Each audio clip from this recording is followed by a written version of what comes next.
Good morning, students. Welcome in the class 9th. As we all know that we are watching our video of subject science, and our chapter is chapter number 13, that is carbon, an important element.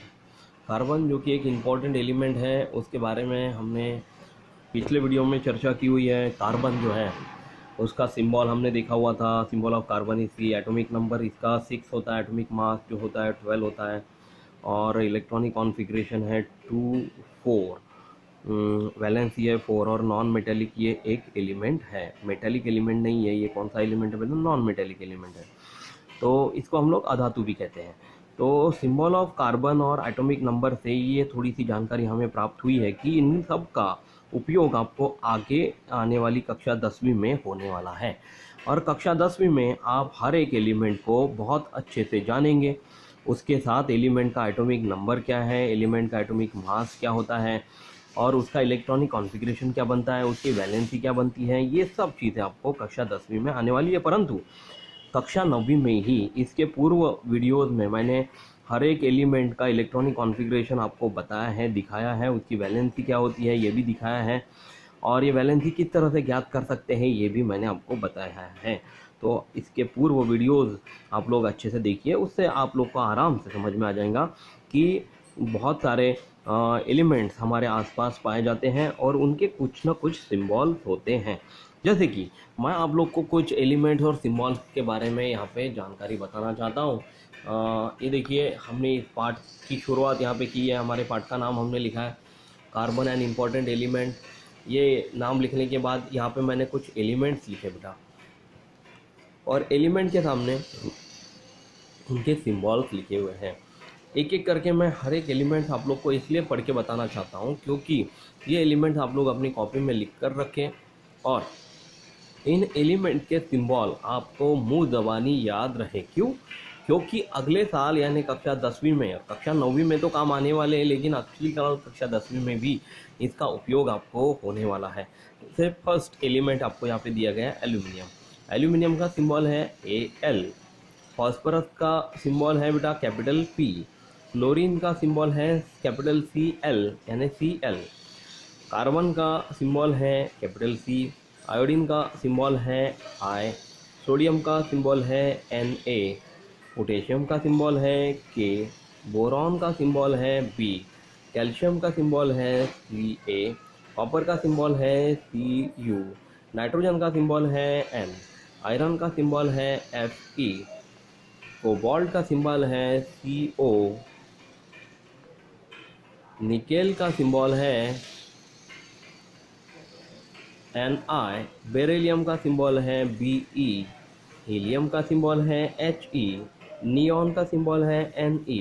Xenon का symbol है Xe। Krypton का symbol है Kr। Argon का symbol है Ar। Lithium का symbol है Li। Manganese का symbol है Mg। और कुछ अन्य यहाँ पे दिए हुए एलिमेंट्स है। जिंक का जिंक जो एलिमेंट है इसका सिंबल है Zn। जर्मेनियम का सिंबल है Ge। सल्फर का सिंबल है S। फ्लोरीन का सिंबल है F। गोल्ड का सिंबल है Au और सिल्वर का सिंबल है Ag। ओके, तो ये अन्य सिंबल्स के अलावा ऐसे 108 एलिमेंट्स हमारे पास मौजूद है। इन 108 में से कुछ सिलेक्टेड ही एलिमेंट्स के नाम और उनके सिंबल यहाँ पे मैंने लिखे हुए हैं। इनके अलावा बाकी एलिमेंट्स जो भी आप को पीरियोडिक टेबल में पता है, या फिर आपकी कॉपी में या कहीं टेक्स्ट बुक में आपने एलिमेंट्स देखे हुए हैं और उनके सिंबल देखे हुए हैं, तो हर एक सिंबल की सिंबल्स आप लोग को पता होने चाहिए। अगर ऐसा सवाल पूछा जाता है कि सिंबल यदि एल्यूमिनियम सिंबल Al है तो उसका एलिमेंट कौन सा है, ये भी उल्टा सवाल पूछा जा सकता है परीक्षा में। या फिर एल्यूमिनियम का सिंबल लिखिए तो Al ऐसा है, आपको आराम से लिख पाएंगे। तो ये बात आप लोग ध्यान में रखिए कि जितने सिंबल्स कम से कम मैंने अभी आप लोग को समझाए हुए हैं, उसके अलावा भी बहुत सारे सिंबल्स की खोज हुई है, और उन सिंबल्स की और एलिमेंट्स की खोज हुई है, और उन एलिमेंट्स को आपको याद रखना है, लिख कर देखना है, इसकी आपको प्रैक्टिस करनी है बेटा। क्योंकि इनका उपयोग जो है वो केमिकल रिएक्शंस में आपको आने वाला है। जैसे कि अमोनिया का सूत्र आप लोग को यदि पूछा गया, या फिर कैल्शियम कार्बोनेट का सूत्र पूछा गया, कैल्शियम बाइकार्बोनेट का सूत्र पूछा गया, सोडियम क्लोराइड का सूत्र पूछा गया, पोटेशियम नाइट्रेट का सूत्र पूछा गया, फिर और फॉस्फरस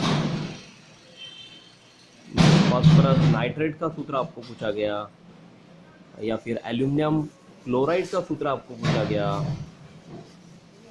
ऐसे बहुत सारे कंपाउंड्स हैं जिनके बारे में आपको जानकारी होना बहुत ज़रूरी है बेटा। तो इनके सूत्र लिखते समय एक बात आपको ध्यान में रखनी है कि आपको इनके एलिमेंट्स के, हर एक एलिमेंट्स के सिंबल यदि याद है तो उनका सूत्र आप लोग आराम से लिख सकते हैं। यदि आपको नहीं पता है तो आप बस सोचते ही रहेंगे कि ये जो सूत्र बनाया है, ये कंपाउंड का फार्मूला बनाया है, ये कैसा बना है, ये Ca क्या होता है, या Na क्या होता है, ये NaCl क्या होता है, तो CO2 क्या होता है, H2O क्या होता है। जैसे पानी का सूत्र आप सबको पता है H2O है, उसी तरह जैसे आपको पता है कि पानी में हाइड्रोजन और ऑक्सीजन के एटम्स होते हैं, उनको मिलकर पानी बनता है, उसी तरह बाकी भी कुछ एलिमेंट्स को मिलाकर ऐसे ही अन्य प्रकार के विविध कंपाउंड्स बनाए जाते हैं। जैसे शक्कर का भी एक सूत्र है, ग्लूकोज का भी सूत्र है, सुक्रोज का भी सूत्र है, या फिर ऐसे बहुत सारे पदार्थ हैं जो कि जिनका सूत्र हमारे आसपास बनाया गया है। साइंटिस्ट ने बहुत ज़्यादा मेहनत करके इन सूत्रों को बनाया बेटा। तो मैं नहीं चाहता कि कभी भी कोई भी कक्षा में, जब भी आप सामने की कक्षाओं में भी पढ़ें, तो कोई सूत्र आपको बताया जाए, पूछा जाए, तो उन सूत्रों का नाम आपको याद ना हो या बोल ना पाए, ऐसा नहीं होना चाहिए। ठीक है, तो ये कार्बन एंड इम्पॉर्टेंट एलिमेंट्स जो पार्ट है उसमें, जो कि अभी मैंने आपको एलिमेंट्स और उनके सिंबल्स के बारे में जानकारी बताई, यह आपको हमेशा याद रखनी है। अब हम लोग इसके नीचे कैन यू टेल वाला प्रश्न देखेंगे, जहाँ से हमने ख़त्म किया था वहीं से अब हम लोग उसके सामने वाला भाग से हम लोग इसको शुरू करेंगे। तो यहाँ पे प्रश्न है कि what is compound and how are compound form. मतलब कंपाउंड क्या होता है और कंपाउंड फॉर्म कैसे होते हैं बेटा। जैसे कि मैं एक सिंपल से कंपाउंड का उदाहरण आपको बताना चाहता हूँ, वो है H2O। अब ये कंपाउंड कैसे फॉर्म हुआ है, ये H2O को एक कंपाउंड कहा जाता है। कंपाउंड क्या होता है कि जब एक एटम दूसरे एटम के साथ रिएक्शन करके एक नया पदार्थ बनाता है, उसको कंपाउंड कहते हैं। और ये कंपाउंड कैसे बनते हैं, हाउ आर कंपाउंड फॉर्म, तो ऑक्सीजन के 2 एटम और हाइड्रोजन के 2 एटम, जैसे यहाँ पे मैं लिखना चाहूँगा बेटा, हाइड्रोजन के 2 एटम और ऑक्सीजन का 1 एटम, ये दोनों को मिलकर एक कंपाउंड बनता है। उस कंपाउंड को हम लोग पानी यह नाम देते हैं। जैसे कि एक दूसरा कंपाउंड अगर मैंने बोला तो वो है बेटा CO2। जैसे हमारे आसपास ऑक्सीजन गैस मौजूद है ना, और ये ऑक्सीजन गैस हम लोग नाक द्वारा अंदर लेते हैं, शरीर के अंदर लेते हैं, और वही ऑक्सीजन रिएक्शन करके हमारे नाक द्वारा बाहर फेंके जाने के रूप में CO2 गैस निकाली जाती है। तो CO2 गैस हमारे नाक द्वारा जब बाहर निकलती है तो उसे एक कंपाउंड कहते हैं। वो भी 2 एलिमेंट से बना हुआ है। पहला एलिमेंट है बेटा कार्बन और दूसरा एलिमेंट है ऑक्सीजन। तो कार्बन का 1 एटम और ऑक्सीजन के 2 एटम को मिलकर बनता है CO2 यानी कि कार्बन डाइऑक्साइड। तो ये कुछ ऐसे कंपाउंड्स हैं कि जो 2 से ज़्यादा एलिमेंट्स का उपयोग करके बनते हैं। इसमें और एक तीसरा अन्य एलिमेंट भी हो सकता है, चौथा एलिमेंट भी हो सकता है, 5वां एलिमेंट भी हो सकता है। उनसे जब कोई कंपाउंड बनता है तो उसे हम लोग कंपाउंड कहते हैं। बहुत सारे एलिमेंट का उपयोग करके ये बनते हैं। तो कंपाउंड्स ऑब्टेन डायरेक्टली और indirectly from plants and animal are called organic compound. तो जैसे आपको अगर कभी पूछा गया कि organic compounds, right down what is mean by organic compound.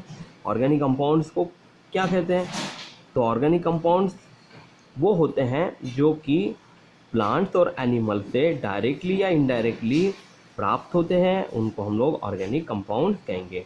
And compound obtain from minerals are called inorganic compound. और जब कभी कोई कंपाउंड मिनरल्स के द्वारा प्राप्त होते हैं उनको हम लोग इनऑर्गेनिक कंपाउंड्स कहते हैं। तो all the organic compounds contain carbon. जैसे यहाँ पे आपको बोला गया है कि ऑर्गेनिक कंपाउंड जो कि प्लांट और एनिमल से मिलते हैं उन सब में कार्बन होता है, मतलब हमारे शरीर में भी कार्बन है। ये बात समझ में आ रही है ना आप लोग को?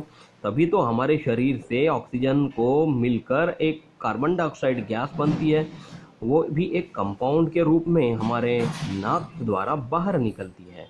तो यदि कार्बन जो है वो हमारे शरीर में है या प्लांट्स में है तो वो हमारे शरीर का एक बहुत ज़्यादा अविभाज्य घटक है।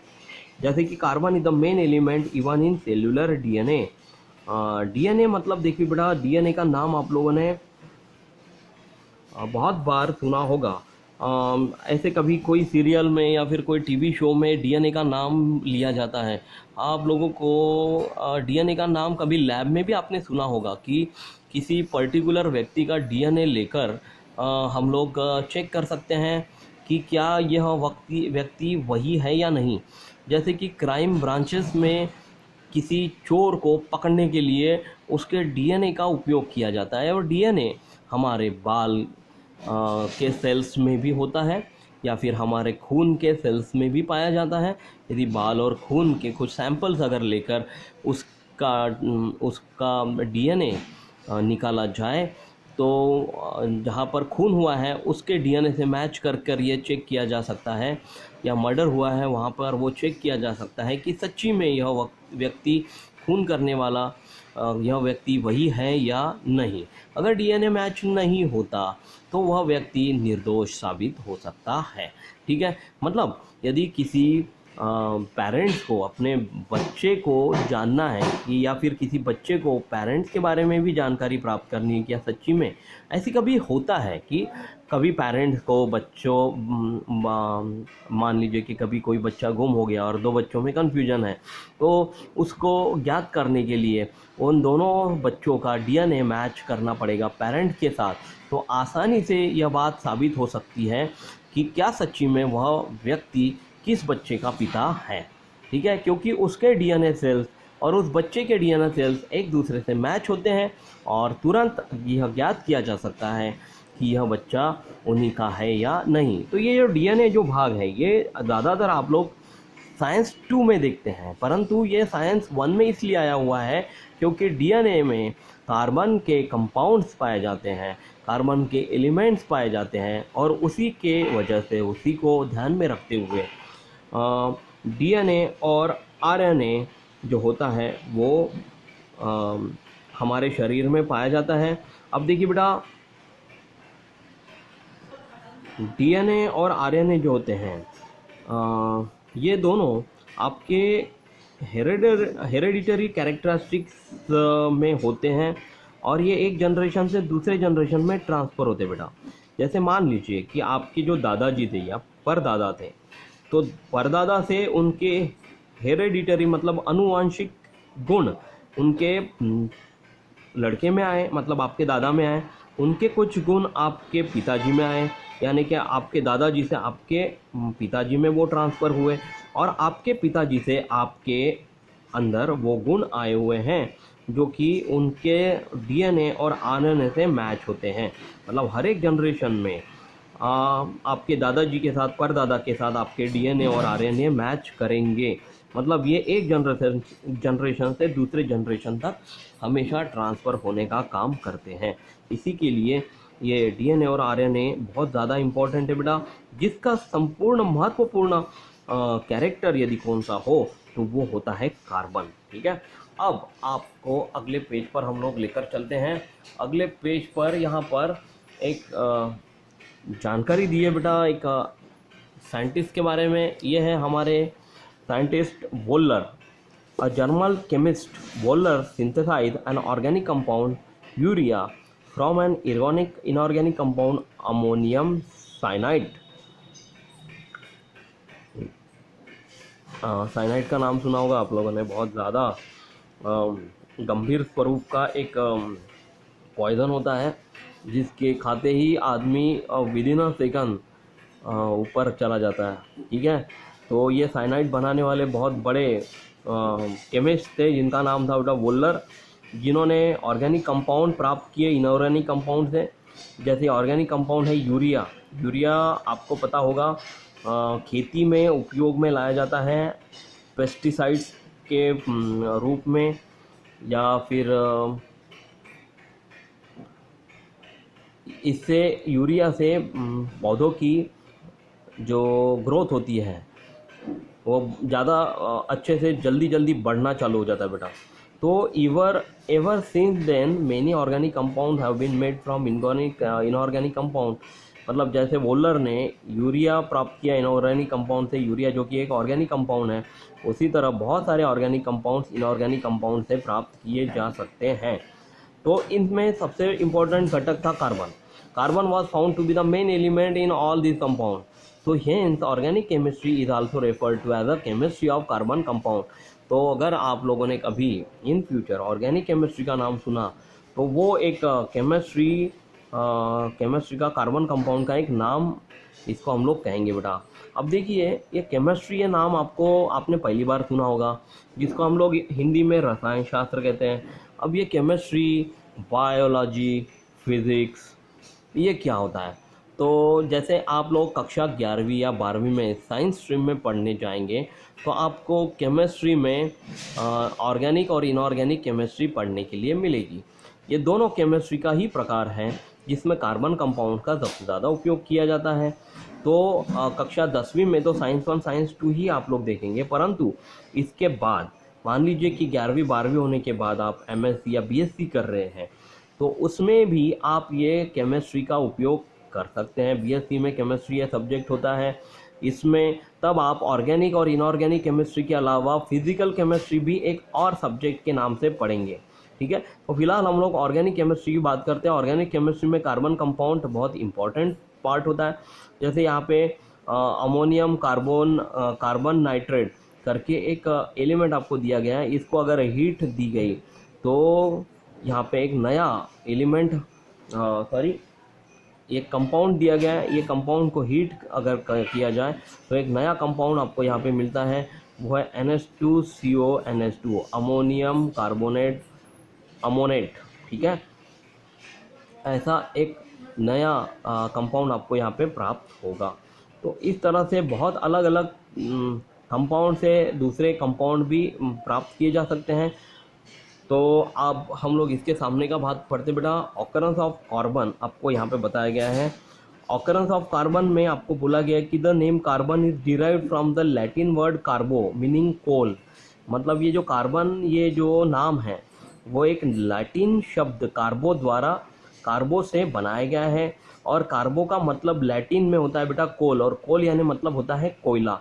तो कोयले से ही कार्बन बनाया गया, लैटिन वर्ड उसको कार्बन लिखा गया, बनाया गया, और वो पूरे देश में, पूरे विश्व में प्रचलित हो गया। लैटिन वर्ड कार्बो से कार्बन बना, जिसका मतलब होता है कोल यानी कोयला। तो carbon is found in nature in free as well as compound state.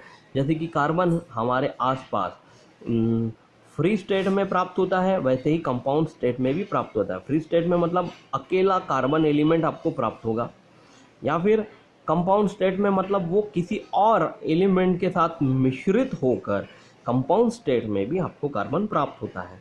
तो carbon in the free state is found as diamond and graphite and in combined state in the following compound. मतलब यदि carbon free state में पाया जाता है तो उसके दो ही प्रकार होंगे। फ्री स्टेट में कार्बन पाया जाने वाला पहला प्रकार होगा डायमंड, यानी कि जिसको हम लोग हीरा कहते हैं, और ग्राफाइट यानी कि जो पेंसिल के अंदर वाली जो नीडल आपने देखी होगी बेटा, है ना, कभी जिससे आप लोग पेंसिल लकड़ी की कवरिंग होती है और जो पेंसिल में आप लोग भाग लिखते हैं वो होता है बेटा ग्राफाइट। ठीक है, तो डायमंड और ग्राफाइट ये कार्बन के दो फ्री स्टेट वाले प्रकार हैं। और कार्बन के कंबाइंड स्टेट में पाने जाने वाले और कोई कंपाउंड्स यहाँ पे आपको दिए गए हैं। कंबाइंड स्टेट में कार्बन किसके साथ पाया जाता है? पहला है the carbon dioxide and in the form of carbonate such as calcium carbonate, marble, calamine का सूत्र है जिंक कार्बोनेट। ठीक है, तो कार्बन डाइऑक्साइड के अलावा मतलब कंपाउंड स्टेट में जब कार्बन पाया जाता है, कार्बन डाइऑक्साइड के अलावा वो कार्बोनेट्स के फॉर्म में भी पाया जाता है। कार्बोनेट्स यानी कि कैल्शियम कार्बोनेट, एल्यूमिनियम कार्बोनेट, फिर मार्बल की टाइल्स आपने देखी होगी बेटा, उसके पैटर्न में भी कार्बन पाया जाता है कंपाउंड स्टेट में।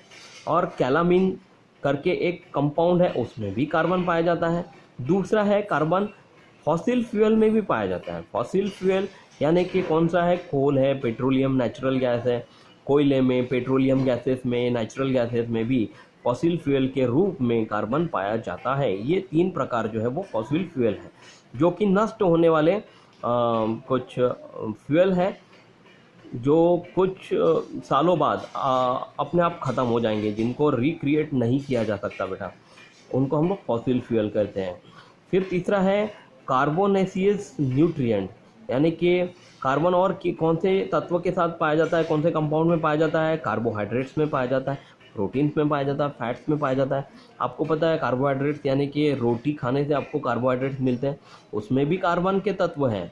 प्रोटीन्स यानी कि दाल या अंडे खाने से आपको प्रोटीन मिलता है, उसमें भी कार्बन के प्रकार हैं, कार्बन के तत्व पाए जाते हैं। और फैट्स यानी कि बटर, घी में, फैट्स में ये कार्बन का प्रकार पाया जाता है। और चौथा सबसे आखिरी है बेटा नेचुरल फाइबर, है कि नेचुरल फाइबर्स में जैसे कार्बन के अन्य स्वरूप में ये पाया जाता है कॉटन, वूल, सिल्क। कॉटन के कपड़े आपने देखे होंगे, वूल यानी होता है बेटा ऊनी कपड़े, और सिल्क में भी कार्बन पाया जाता है नेचुरल फाइबर्स में। तो ये हो गया कार्बन का हमारे आसपास होने वाला अस्तित्व, जो कि फ्री स्टेट में और कंबाइंड स्टेट में पाया जाता है। अगले वीडियो में हम लोग इसके सामने का भाग देखेंगे, वो है बेटा हमारा प्रॉपर्टीज ऑफ कार्बन। तब तक अपना ख्याल रखिए। Thank you class, take care, bye.